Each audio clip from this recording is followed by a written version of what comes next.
Beba nga, beba. Okay, thank you.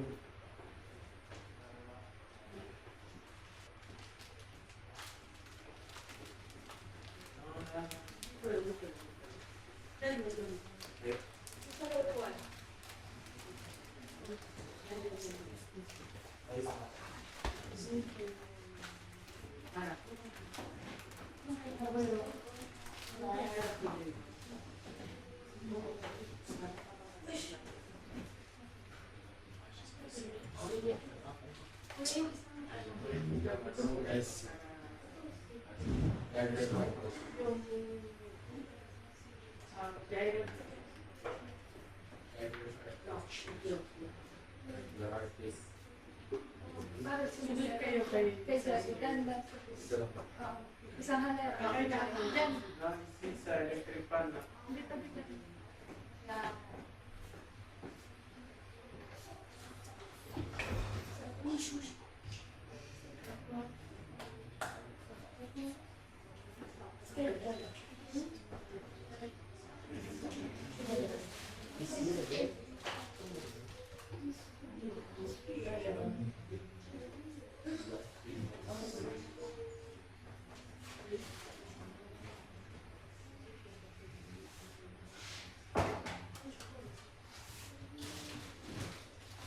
Kuya? Kuya? Hindi ba ako dumiligid siya naman sa iyo? Ano na naman ba yung sinasabi mo dyan? Ewan ko ba dito na? Hindi 1,000 pesos lang kasi yung anak ko nangangailangan ng pera. Pati yan, hihingi mo sa kuya mo. Aanuin ko Eh, naman. di ba nagbigay na naman ako last time? Di ba ka binigay sa akin? Binigay ko muna kay Aling Beba kasi yung asawa nga si Robert. Sabi niya, ko daw muna, invest ko muna dun sa mga... Invest. Ano bang trabaho ng asawa mo? Kailangan humiram kayo sa akin? Ako na ngayon tumutulong sa pamilya ko. Sinabi ko naman sa'yo, di ba, na pag kami ng pera, bibigay naman namin sa iyo, saka kay Bulsoy. I mean, okay lang naman, pero tignan mo naman, ako nagpapaaral dito, ako nagpo-provide sa bahay na ito. Tapos pati ba naman ikaw, pamilyado ako, ate? Hindi, okay lang yun. Kasi nga kailangan ko nga sana dahil wala nga akong mapuntahan. Trinay ko naman magtrabaho sa lahat, pero wala talaga. Kaya nga, humihirap sa lahat. Kausapin mo yung asawa mo. Di ba nga Tama na yan, magkapatid Eh, di ba kayo. last time? Sinabi ko Bakit ba laging ako ang bigat na ako sa Tama responsibilidad na yan. ng pamilyang ito? Pinagalungan mo sa akin na bigat.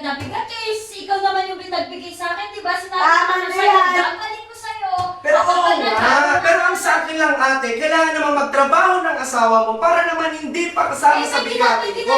May pamilyang tao ka na. May tuition pa ako na kailangan bayaran, kuya. Ma, anong tuition na naman ito?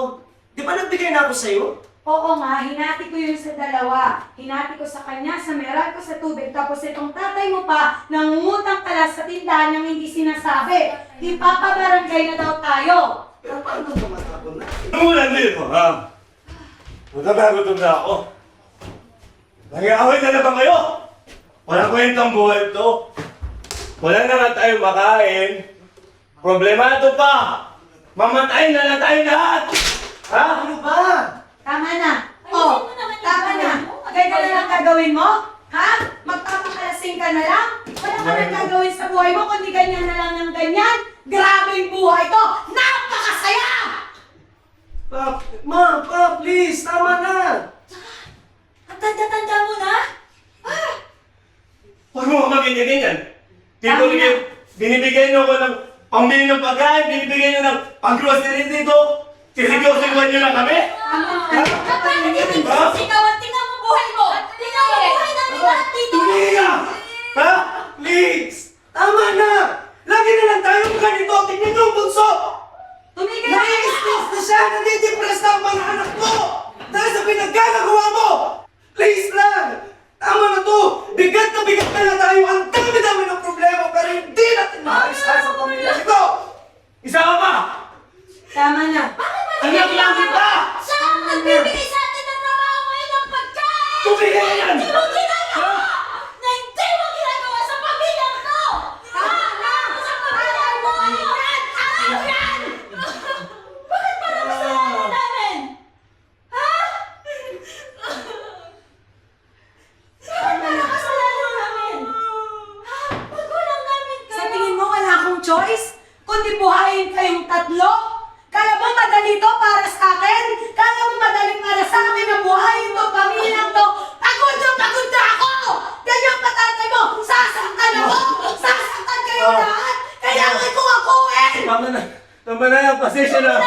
pasensya na kung sakit lang ako ng ulo. Ma, pasensya na. Wala akong nagkakulong. Kayo, tumigil na kayo. Ganito na lang to. Mananakit ka. Sasaktan mo ang mga anak mo. Please! Tumigil ka dyan! Please lang, ikaw ang pati ng pamilya dito pero wala akong ginagawa kundi guluhod ka na! Ha? Tama na! Pagod na po! Pagod na ako! Pagod na ako! Ha? Pagod na ako! Sa tingin niyo wala kaming choice kundi buhayin kayo? Sa tingin mo hindi ako mahanap ng paraan para may makain kayo sa linding tahanan na ito? Bakit parang kasalanan namin, ma? Bakit parang kasalanan namin na kailangan mo kami buhayin? Ha? Bakit? Di ba anak mo kami? Anak mo siya! Anak mo siya! Anak mo! Please! Tama na! Ano ba? Nakakahiya! Nakakahiya sa mga kapitbahay! Tignan mo yung tatay! Ano? Nakakahiya? Kinakahiya mo tong pamilyang to? Mas iniisip mo pa yung sasabihin ng ibang tao kaysa sa lintik na pamilyang to! Pero kaya lagi na lang tayo ganito ba? Sa tingin mo hindi ako napapagod? Ha? Na kailangan kong maging tatay at ina sa tahanan to? Kailangan kong tayuan yung pagkukulang ng tatay nyo. Sa tingin mo hindi ako nagigiya. Nalalapit ako sa anak ko para humili ng pagkain. Isa ka pa! May pamilya ka pa! Dito ka ba nakikikain? Ha? Dito ka ba nakikisiksik? Pagod na ako! Oo, mali ako, ma! Mali ako! Kasi bata pa lang ako. Wala na kayong ibang sinabi sa akin, kundi wala ako mararating. Nabobo ako. Natanga ako. Nakapag-kinocompare mo ako sa ibang tao. Ako yung laging kulang. Ako yung laging mali. Ako yung walang mararating bobo ko. Mas maganda sila. Mas matalino sila. Kaya ganito! Nagkasama ako! Kasi hinahanap ko sa ibang tao dahil wala ako. Mama, magulang po kayo ni tatay. Dapat kakampi ko kayo. Pero pakiramdam ko, bata pa lang ako, kalaban ko na kayo. Kalaban ko. Dahil wala kayong kwentang magulang! Wala kayong kwentang magulang! Wala kayong Utang na loob! Lintik ka kami palika! Torpe ka! Wala kang utang na loob! Wala kayong mga utang na loob! Wala kayong utang na loob! Wala kayong mga utang na loob! Ha? Kaya nyo ang dami kaming magulang! Wala kang utang na loob, ha? Wala kang utang na loob! Wala kang utang na loob! Wala kayong utang na loob! Ha? Sabihin mo, napakadali ba para sa akin? Ha? Kailangan kong kailangan kong tumayo para sa inyo.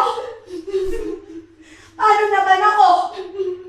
Sino mga kamusta sa akin? Na kailangan ko tignan kung okay ka ba? Kung ayos ba ang mga kailangan mo sa pag-aaral mo at ikaw? Dito ko pa sasabihin, ha? Na wala akong ginagawa para sa inyong lahat. Wala kayong utang na loob. Ginagawa ko lahat ng makakaya ko tapos sa uli, yan yung sasabihin niyo sa akin. Ano naman ako? Hindi porkit magulang ako, wala nang lalapit sa akin. Hindi porkit nanay ako, gaganyanin mga wala kayong respeto. Wala kayong respeto.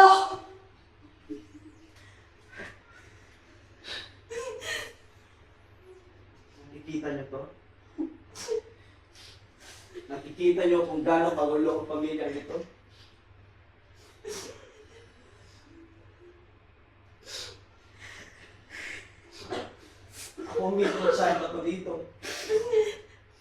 ako lahat nagpro-provide para sa pamilya.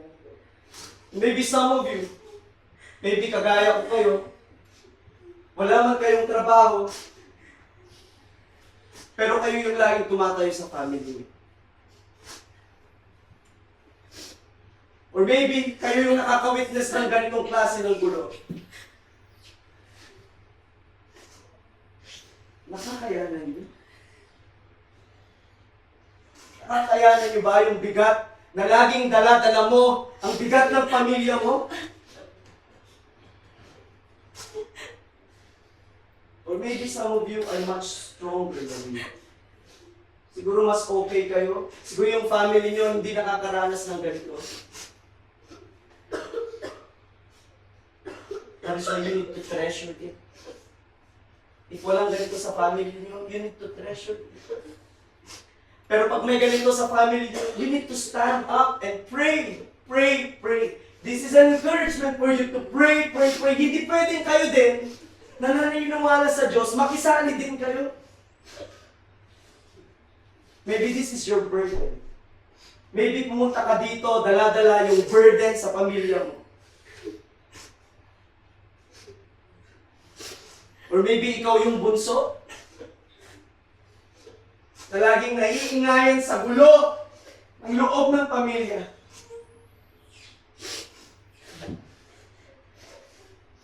Please be strong. Be stronger. Or maybe may kapatid kayo na gaya ng panganay. Or maybe nag-iisa kayong anak. Maybe ikaw yung sakit ng ulo sa pamilya. Nakikita nyo yung picture na ito. This is not the reality. We are just characters. But maybe sa loob ng bahay nyo nangyayari ito.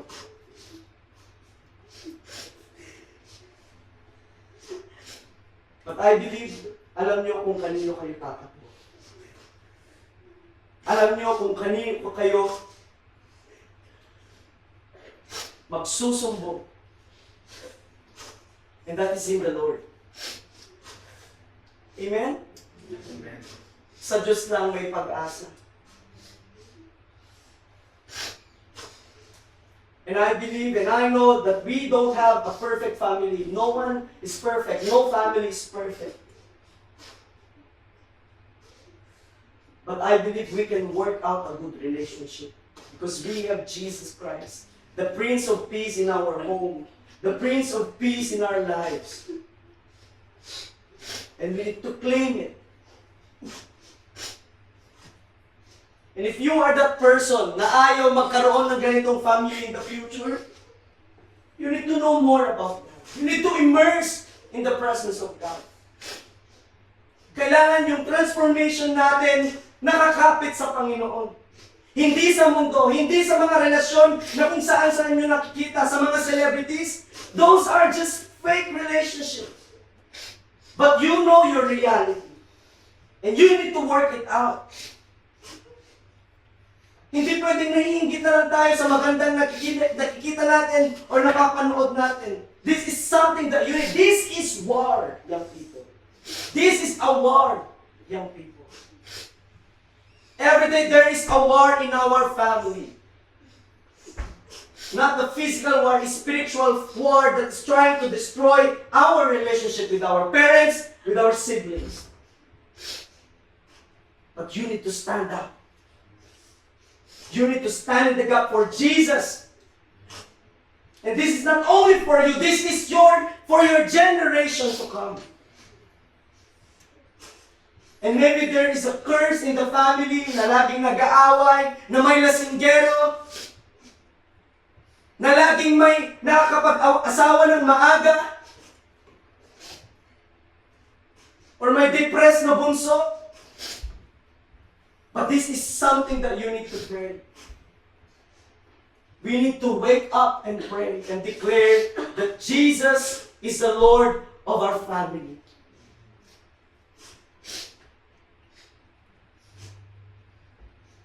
You need to fight for your family. Fight for the generation to come. So go. You may go. You may go and pray to God. The altar is open. Are you not excited to go and pray for your family? Now think of your family now. Think of your family member na nakakatanggap sa Panginoon. Maybe that is your parents. At meron bigat sa puso mo na gusto mong ipag-pray yung parents mo. That you want them also to experience what you are experiencing. Or maybe you want also yung kapatid mo na makaranas ng pag-ibig ng Lord. The altar is open. Maybe pumunta ka dito na may dala-dalang brokenness. May war between your family. May gap between your family. Pero pinili ka ng Lord to pray for them. Pinili ka ng Lord to stand for your family. Again, the altar is open. The sanctuary is open for you. Go and kneel down and pray for your family members. For them to be saved. For them to receive Jesus Christ. For them to encounter God.